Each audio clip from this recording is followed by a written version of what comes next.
Good morning, good evening and good afternoon. Welcome to another show on the Sports, Music and Live podcast.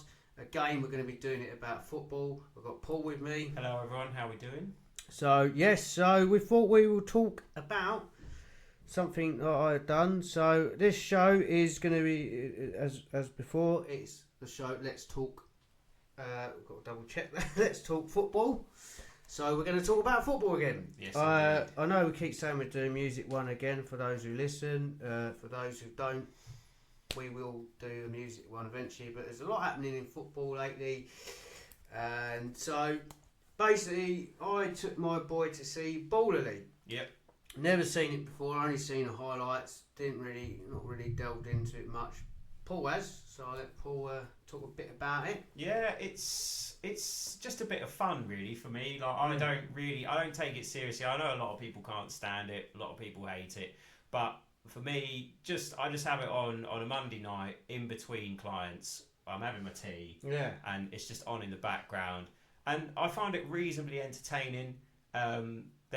For those of you that don't know, it's a bit like the old Masters League that was on Sky, where there's a few ex-pros, but it's mainly, it seems to be guys who didn't quite make it as professional. It was like, I think Josh Harrop's in one of the teams, who I believe used to play for Man United, who I think he scored on his debut. He's had one appearance for Man United, one goal, and I think it was under Mourinho when he was manager. He brought him on like the last day of the season. I'm sure it's Josh Harrop, but if that's wrong, correct me in the comments. Yeah. But yeah, there's a few like that who didn't quite make it in proper league football sort of thing, and they're being assimilated with all the old ex-pros like Joe Lescott and all that kind of thing. YouTubers, a lot of YouTubers there. Yeah. There was an Newcastle player, sorry. Yeah. Forgot his name, but one of them I do remember is Noel Ranger was there. Yeah. And now he was a character. For anyone that doesn't know Noel Ranger, go and of have a look and look Noel Ranger up. He was a bit of a nasty piece. Yeah, he's a bit of an Andy Carroll, weren't he? Yeah. Off the pitch, he was a bit of a character. Yeah, he wasn't a bad player, but he was just a bit aggressive. Played for Southend too at one point, yeah, I believe under Phil Brown. Yeah. Got to meet one of my absolute idols. For those who watch the show or don't know the show, I'm a Chelsea fan, and the absolute legend of John Terry's there. Got a picture of him. That was my night made up. That was worth me taking my son just to have that. We had very good seats. One thing I will say, it is a fairly cheap day out. We went from Colchester to Stratford. It's at the Copper Box London Arena, which is all based in the old Olympic Park area where they've done all the Olympics. And it was very easy to get to coming from our end of from Colchester, because we come into that side of London. Yeah. And so all in, I think it was about 60 quid, which you can't argue with, because it was entertaining. It got a bit samey for me, but it was entertaining. The boy absolutely loved it. He got all the autographs. And there was one player I wanted to big up, and the kids love him on YouTube. He's a goalkeeper on YouTube, because they'll go near the fence to get some signatures, as you do as a kid. You know, when you go professional, you hold your pen up. Sometimes they come and sign it. And a lot of them did say that, we'll come back and do it after. And this guy, Aaron Stevens, he's a goalkeeper for NDL. NDS, maybe? NDL FC. That's it. Yeah. Who, for those who don't know, they had a mystery player. They reckon it was an ex-Premier League. There's lots of rumours it was John Joe Shelby. Oh, really? Yeah, and after watching the free kicks that he was smashing in, could well be. But it was all done online, the guy who owns the team. Do you know what, as well? Actually, I was watching it last Monday, and the commentator said that someone, I don't remember which one of the managers, they're trying to get Carlos Tevez. Yeah. They're in talks with him. Wow. Which it would be unbelievable to be honest, because he could still bang him in. Yeah, so you got John Terry there, who's got the 26ers. He's a manager, really, who started off really good, but end up losing. Absolute gutted there. And you had Jody Morris there, ex-Chelsea player, went on to play for St Mirren in Scotland. Yeah. Also the assistant coach to Frank when Frank was there the first time, I believe. I'm pretty sure he was. As always, we have done our homework. Ian Wright was there. Didn't see Alan Shearer this time. He's not. I don't even think he's doing it, to be honest, because him and Lineker, I think they did like one episode for the last series with Mika. Mika was there every week. Yes. But I think he's now got Sturridge to manage Daniel it, so it's still Dep or Trio. But yeah, I'm not sure. I mean, I could be wrong again. I haven't checked it, but yeah, I hardly saw, even though they were advertised as like co-managers, hardly saw Lineker and Shearer there last season. So one ex-professional I did recognise, and Julian Lescott. And I tell you what, he was quick still. He's quality. He scored a really good goal in one of the ones I watched last season as well. But yeah, he still looks good. I know they're playing, 15-minute halves, smaller pitches. He's still got it. He's into his 40s, I know that, and retired and that, and he's that speed about him. He's still an excellent defender. And that was Depotrio's first win too. So so the entertainment side was good. You had Daniel Sturridge and Mika Richards bringing the YouTube drama, because a lot of it is YouTuber, and I think one of them is called Minter. The boy watched him on YouTube, quite good actually. I watched some of his videos with him, and he's got the M7s, which the boy absolutely loves. Good team. And they actually played Angry Ginger's team. United. And they were down and out, and then they come back and drew 7-7. And they had, I can't remember the guy's name now, the coach who's on there, I'll look it up. And he was proper old school, with jeans on, socks over. He takes you back to... Fantastic, when we were playing football when we were in our teens. It's... for me, it's just a laugh. I mean, the rules are a bit. I mean, the ones that stand out are I think you get a penalty if you concede 3 corners. They don't. So if you in the traditional sense, when you would concede a corner where the defending team would knock the ball out past the goal line, you don't actually get a corner, I believe, but you do get a mark and then against you, and then if you get 3 of them, you get a penalty. And also the game changes, which are just wild. It takes some while to get used to when you're watching that, but you can kind of plan from tactically now if you're a manager, because you kind of know there's only about 3 or 4 different ones. So I think when it first came out, people were getting confused by them, but now it's quite it's quite self-explanatory. The thing is that you can be completely in control in a half when you're playing Baller League, and then suddenly you have a game changer, and because the rules are so weird for them, like goals count double if you shoot outside a certain thing, or the 3v3 thing, it can completely fall apart. And suddenly you could be winning 2-0, and then by the end of the half you're losing 4-2. So they were down and out, and sorry, I'm just trying to find what his name was. The United coach. The new one. Steve or something. I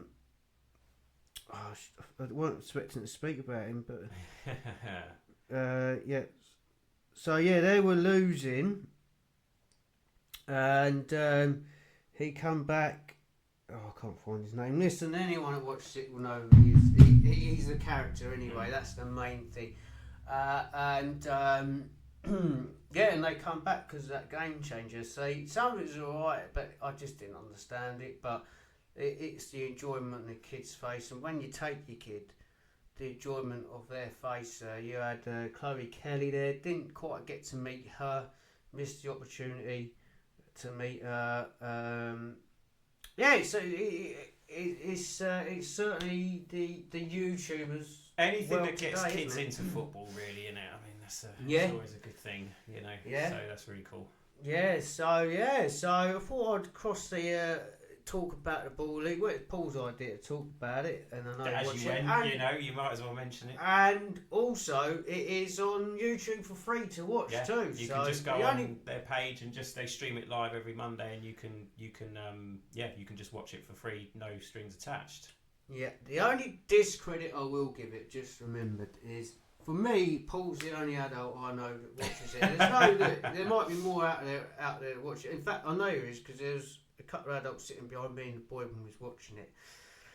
But for me, I think it's for kids, and I think it's on far too late on a school night. Yeah. I think if anyone's listening or sees this video and can get in touch with them, just try if you can make it around for the kids, because I know it keeps my boy up very late at night and he's got school next day. I don't know why they don't do it on like a Friday night or a Saturday night. And on a worse night too, and a Monday night. Yeah, crazy.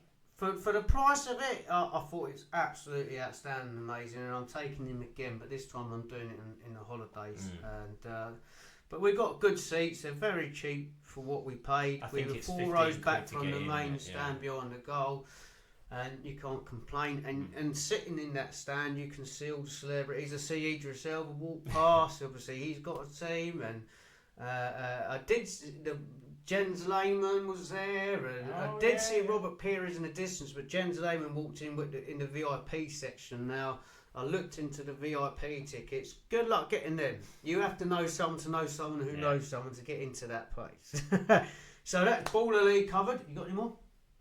No, that's it for Baller League, I think. Yeah, just carry on watching it and see. Yeah, you have to do another report when you go on the 29th. Yes, I'll write more notes down probably. Yeah. I did miss some goals because I was too busy looking what celebrity was coming in.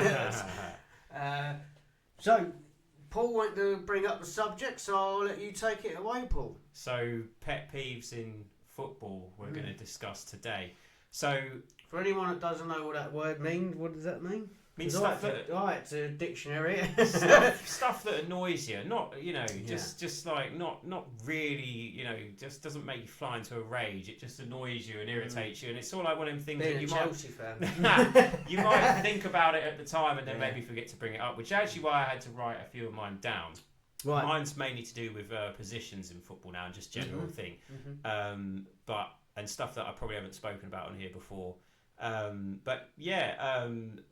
first one I think, and the most obvious one. I mean, I don't know if this could be a pet peeve because I think it actually does lend me to fly into a rage a lot of the time. But VAR obviously is a great place to start. I hate it. I think if you can't make a decision within less than a minute, done with it.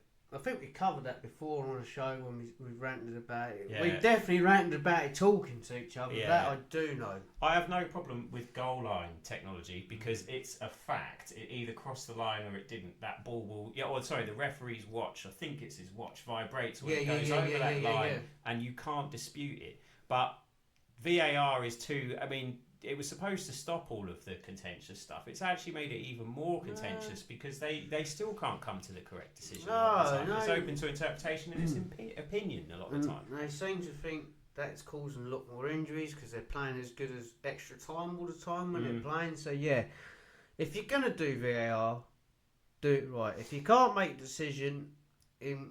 30 to a minute, then that'd be done, and then let the managers whinge about that too. Absolutely. I mean, I always remember Sam Allardyce was one very vocal about it. He wanted it, and the David Moyes and everyone else, and then it come in there like, get rid of it, it's crap. It is crap. Yeah, it's not done properly. I don't think it's crap what they're doing. It's how they're going about doing it.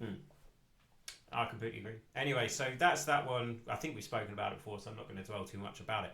But so I'm going to go through 3 of my pet peeves. I'm going to go through them probably in order that they annoy me. But number 1 is lack of quality strikers now in football.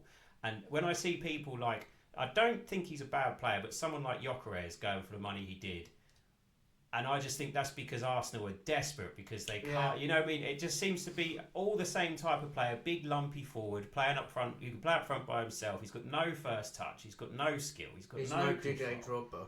No, he's not. Who was a physical player but had the quality of his feet as well. Yeah, but he was a good footballer, mate. Arsenal, he absolutely. But he was a good footballer as well. Yeah. He had a great touch. He could finish and all the rest of it. But yeah, I mean, we've had Højlund, who we paid 70 million for, which was a crime. Do you know what I mean? And I just think there's... But then now look at him now. Now he's getting that service, and it was Robbie ain't made it on the show for a while, but Robbie's pointed that out, and I felt the same for Delap in the last game we played before the international break. I can't think off the top of my head who it was. Tottenham. I think it might have been Tottenham. I can't remember the game. He was playing anyway. He started, and the service was crap to him. Yeah. And I think that's where they're getting strong, because that new football, the service is crap. Yeah, I think And the problem is, in fairness to the forwards these days, they do keep it in around. They knock it around the back and knock it around midfield too much now. Scared of taking a chance and getting the ball up to the forwards, so they're not in the game a lot of the time. It doesn't even have to be route one. Play out wide, And anyway, Delap got took off, and João Pedro got put into his position. Esteval comes on, who's really looking like one of them rare good signings that we've signed out of all them. I don't know how many players now, but we've signed a lot. And he cut the ball back, and João Pedro scores. And I felt for Delap. I was like, that service wasn't there for him, and he's going to get the bad publicity. Oh, he hasn't scored again. He ain't done this and that. And you can see he's frustrated when he got the ball, because he tried too hard. And I think that's where a lot of strikers are coming unstuck more now of this new crap football that's being played. And it was the same at Ball League. I noticed it. They don't shoot. Yeah, they won't take a chance. That's one of mine. Bloody shoot. And the other thing in Baller League, taking it back to that, I don't understand why they don't take a shot, because in that environment, if you shoot and it hits one of the defenders and goes off, you get a corner. That's one of your 3 strikes to get a penalty. Do you know what I mean? It is a weird rule. It ain't even a proper penalty. I mean, if you do the rule, fair enough, but bloody hell, it's not a penalty when you're running and shooting. Just call it a run and shoot. Yeah, well, it is. Bloody yanks, innit? So my second pet peeve, which is going to lead on from the striker thing, is inverted wingers. Right. I can't stand inverted wingers in football. I don't understand having a footballer play on his wrong foot. Do you know what I mean? Play on the side that's opposite to the foot he kicks with. I would rather see, and I think it's led to less crosses and again less service to the striker. I would rather see a right-footed winger play on the right and a left-footed winger play on the left. I hate this cutting in and shooting thing. When I used to do the coaching, the guy I done it with, it absolutely used to frustrate me. That even when I left, it carried on. It got a lot worse when I stopped doing it. The guy's an absolute melt, and the melt that come in with him is an absolute melt. They haven't got a football brain between them, mate. And it's a shame, because them boys were good players, but they were just coached wrong, and it went. I'm not blowing my own trumpet, but it went downhill when I left because they didn't have that intensity. And he was one of them too. Right. He played boys. For instance, my son. And another boy called boy's mate. I won't mention any names. Safeguarding. Good idea. But there was a few boys. Now they had one boy in that team who was 2-footed. Nice. And you had another boy who was playing in defence, who was solid in defence, but played him on the wrong side. So when it came to clearing the ball, it was going that way because he didn't have to play there. And you're thinking, well, you've got a 2-footed player there. What's your common sense to do that? Put him on the other side. Exactly. And they just and that is the same. And Maresca, I think's very one of them that plays players in wrong positions or gets, like I say, the tactics and gets it wrong. Many times I've said that on this show. So yeah, I see what you're saying, mate. Well, also, I mean, it's not just the wingers, which is, I mean, our manager, for example, plays the wing backs on the opposite side of the pitch a lot of the time. So he loves doing Delo on left wing back, who's a right-footed player, and Ahmed Diallo or Dorgu, who are left-footers, on the right. Now, the winger thing is a lot more common. I can't understand doing it with wing backs and full backs. I genuinely don't understand what's going on there because, again, then we have no width and no crosses going in. And, yeah, I think we're probably one of the teams that cross the ball the least in football. Yeah. Particularly when you've got a striker. I know he's out at the moment, but Sesko's about 6'5", 6'6". You know, it's ridiculous. Paid a lot of money for a game that I don't think he was worth that. And I think at least Gokres is getting the goals. Yeah, Sesko, he's been in and out of the team. Yeah. He's a lot younger than Gokres as well. Bruno didn't want him, and you can see that from the start. But at the end of the day, his guy was always going to choose the Champions League team, weren't he? Of course, Gokres and that. But yeah, do you know what I've noticed too? Now you've brought that up. Now it's all right having that winger do that if you're going to swap the tactics, let him cut in and have a shot. but they don't switch anymore. No, they used to do that quite a lot, didn't they? They did. Switch quite a bit. Yeah, they did, and it does my head in because I just think sometimes when it's not working, all right, like you say, start with your inverted wingers, but you can always swap them around. I just don't see how that someone who's playing like a left-footed player on the right wing can't play on the left and just get down the like old school football, get down the line, down the wing, beat a man and cross it in. Exactly, you don't see that either anymore. Particularly now, Maguake's one of them, who I was gutted when he left, and Gittins, who we signed now, is one of them old school winners that will run at you. They're too scared to do it now. Fair play to Company though at Bayern, who I think was I think at one time he was playing Sane. I think it was Sane on the right, and he was playing. It might have been Gnabry. Is Gnabry left-footed? One of the left-footed. He was definitely doing that. He was definitely playing. He had Harry Kane obviously up front, and then he had a right-footed player on the right and a left-footed player on the left. It might have been Tuchel actually thinking about it, but I did because the only reason I noticed it was because they were playing us in the Champions League. Actually, think about it. It might have been Tuchel because we haven't been in the Champions League in ages. Tuchel, But yeah, he was doing that, and I was like, yeah, actually, fair enough. That is that's a nice old school tactic that I did appreciate. So inverted wingers can't stand it. Stand it. The wing, the right and left back is non-existent now. They're as good as a winger, and I think that can cost a lot because they're so far up, and you get someone, you only got someone on counter attack, and you're absolutely destroying. That's more of you on that. Yeah. So you got any more? I was going to say, so specialist positions in football as well. So again, it sounds like I'm being a bit of an old man with this, but mainly I see this with the midfielders now, in that they refer to them by like a defensive midfielder and an attacking midfielder and a box-to-box midfielder, and also by their shirt numbers. So, he's a 6, he's an 8, he's a 10. But I remember when I was first started watching football in the 90s, a centre midfielder was just a midfielder. Yeah. Do you know what I mean? Like when people say, "Oh yeah, what like for example, what position did Nicky Butt play?" It's just like he's centre midfield. He wasn't a defensive midfielder. He wasn't a number 10. He wasn't a box to box. We just described him as a centre midfielder, and that meant that he could do a little bit of everything. Do you know what I mean? He could tackle, he could pass, he could get forward, he could shoot, he could do all the things you'd expect from a midfielder. But now I just think you've got too many players who we've got Ugarte who's so limited, and that all he can really do is just press and tackle, and he's got no ball control or anything. But then you get other players who maybe they can't run, who are playing in midfield, or maybe they can't tackle and they can't press, but they've got a lovely pass on them and they can they can spread the play and all that sort of thing. So yeah, it's just midfielders who are very limited now, which you can't be if you're meant to be playing in one of the most demanding positions in football. I don't get it. I'm always been a strong believer. If you're playing at that level, then you should be able to do it all far. I agree. Even if you don't do it well, you should be able to do it. And there's no need of whinging and whining. Get on and do it. I don't think you could if you excel want to play that one much. thing, look at Alan Smith, right? He was a striker. I don't know if it's after injury or not. It wasn't working out. And Fergie put him centre mid, and he ended up owning that position for a while until Reece has smashed him up, kicking the ball at him. Brutal that. Yeah, he did do all right in centre mid for us. He wasn't the answer, but he did do a job there. And up front, Rooney, I think, is one of the key players to look at here who adapted when he dropped back. Yeah, and wasn't a striker. And no one was whinging and whining because he weren't scoring goals. And because he dropped back as a counter-attacking midfielder, playmaker, Cole Palmer player now.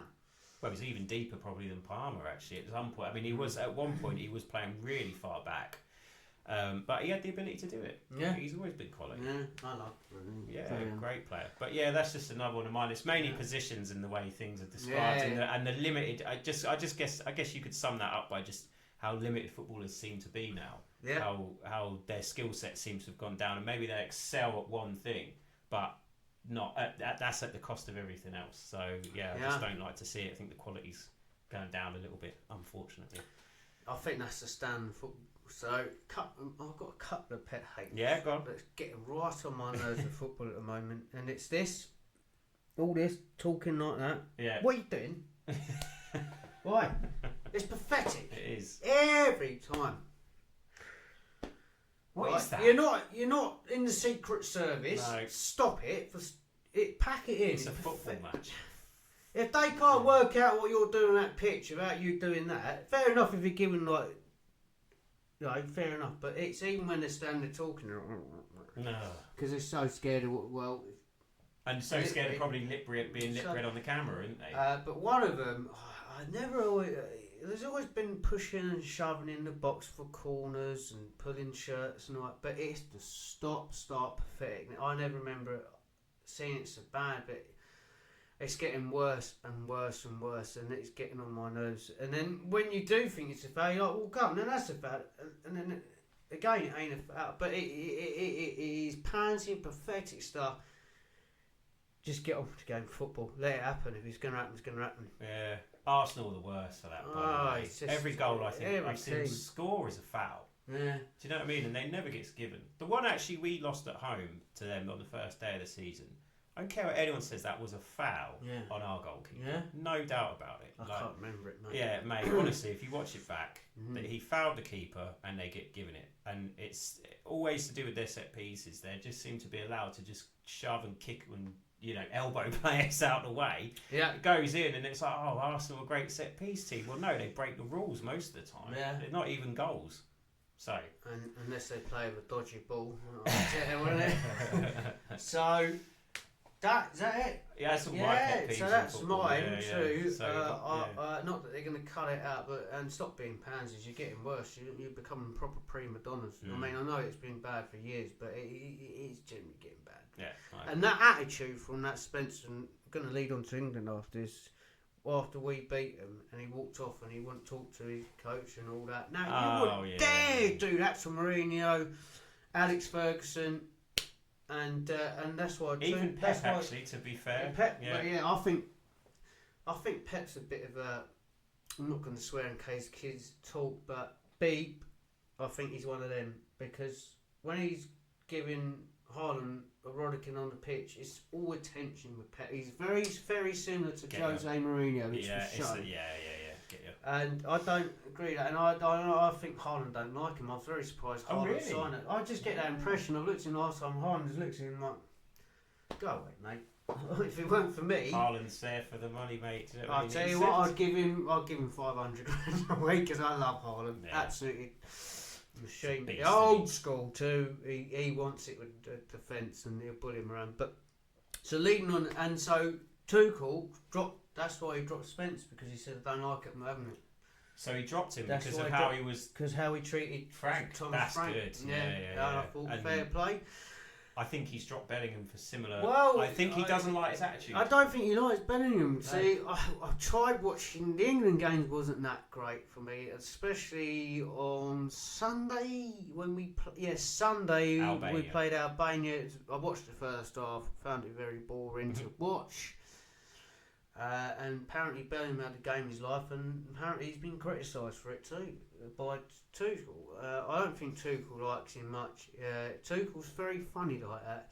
But we have gone through the first time I ever can think of where we've won every game. I can't remember doing that. It seemed to be when sort of like 90s, 2000s. There was always a thing where it's like, are we going to qualify this time? Because we missed out. Missed it hard. Yeah, but do you know what? Even going back to the 70s, there was 2 tournaments we didn't qualify for. I don't think we played in 74 and 78. I don't think we qualified at all. Obviously, Wally with the brolly. Yeah, I mean, but 94 we didn't qualify then. Graham Taylor, that's it. No, that was 94. Yeah. So and then we didn't qualify for Euros under McLaren. So we're not exactly blessed in that regard. We're not like Brazil where we've never missed a World Cup. Do you know what I mean? But so we make it hard for ourselves, but we got through. We've done the job.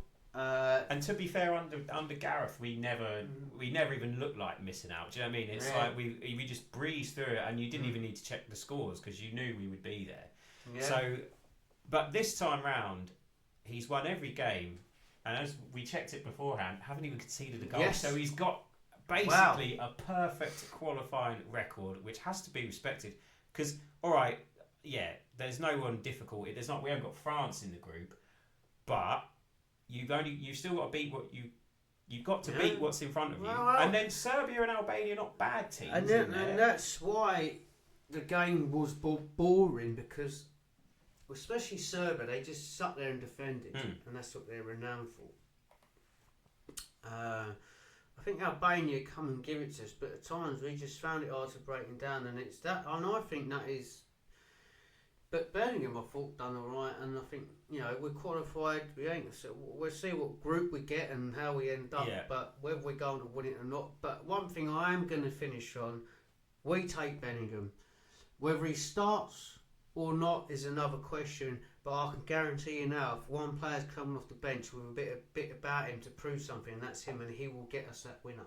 And he's got us out of jail a lot of times, so I think he's earned his right to go and prove Tuchel wrong. Or Tuchel wrong. I always don't know. People always pronounce it different. It's either Tuchel or Tuchel, don't they? I say Tuchel, but Tuchel. I think my prediction is. I think I should get it right. I've seen as I'm a Chelsea. I don't know if I mentioned that today, but I'm a Chelsea fan. My prediction is Tuchel doesn't take him. I think he's going to leave him out. I honestly do. I think it'd be silly not to take him, and I'd take him over Foden all day long, especially for England. I don't care what Foden does for Man City. Don't do it for England. It's just that player that it isn't working for him at national. Yeah, get your point. I wouldn't start him because again I've mentioned this before. I don't think it works with him and Kane in the same team. I don't even think it works with him and another forward in the same, another striker. I think he's perfect for that false nine role, and he can drop back into midfield if you need a bit of help there. But I would take him, and I would bring him off the bench if you need a goal. Yeah. However, if he has got an attitude problem, which I think, looking at him sometimes, I think he does. I think he's got a bit of a hero complex where he thinks it's all about him. It's a bit of like a Roy the Rovers type thing where he thinks the whole game revolves around him and he's not part of a team. He's doing, he's in it for his brand sort of thing. Yeah. And that's sort of like something that I would be at odds with as well if I was a manager. So I could see if he leaves him out just for team spirit, and particularly if he winds up the other players, then it doesn't matter how good you are. Yeah, I think he's going to. Well, I think he's our biggest goal scorer. Yeah, it's a very compelling argument. I mean, the other thing is I think even like Wharton, Anderson. Obviously, Rice is going. Rice, no doubt. And Anderson, for me, have cemented that place. And I think we said it before. Rice and what's his name? Chelsea one.